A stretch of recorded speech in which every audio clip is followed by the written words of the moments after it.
அண்மை செய்தியை பார்த்து வருகிறோம்.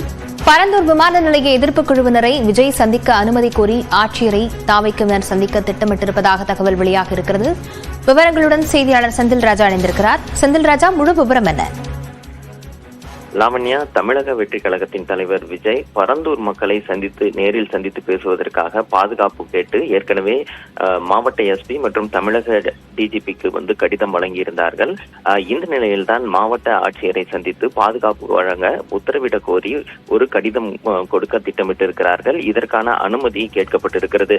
குறிப்பாக பார்த்தீர்கள் என்றால் சென்னைக்கு அருகே காஞ்சிபுரம் மாவட்டம் பரந்தூர் மற்றும் அது சுற்றுவட்ட பகுதியில் இருக்கக்கூடிய கிராமங்களில் 5000 ஏக்கருக்கும் அதிகமாக கையகப்படுத்தி புதிய விமான நிலையம் அமைக்கும் பணி நடைபெறுகிறது. அதற்கான முதற்கட்ட பணிகளும் தொடங்கி இருக்கிறது.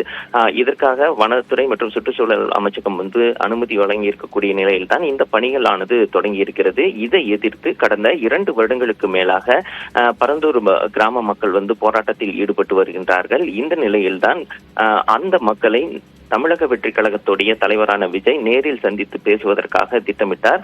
அதற்காக 19 அல்லது 20ஆம் தேதி தான் அங்கு செல்வதற்கு பாதுகாப்பு வழங்க வேண்டும் என காவல்துறையில் கடிதம் கொடுத்திருக்கிறார். குறிப்பாக மாவட்ட எஸ்பி மற்றும் தமிழக டிஜிபி ஆகிய இரு இடத்திலும் கொடுக்கப்பட்டிருக்கிறது. இந்த நிலையில்தான் அந்த கடிதத்தின் மீது எந்த முடிவும் எடுக்கப்படாமல் இருக்கக்கூடிய இந்த நிலையில் காஞ்சிபுரம் மாவட்ட ஆட்சியரை சந்தித்து அவர்கள் பாதுகாப்பு வழங்க உத்தரவிட வேண்டும், காவல்துறைக்கு உத்தரவிட வேண்டும் என்பது உள்ளிட்ட பல்வேறு விஷயங்களை பேசுவதற்காக அனுமதி கேட்டிருப்பதாக நம்மளுக்கு தகவல் கிடைத்திருக்கிறது. லாவண்யா,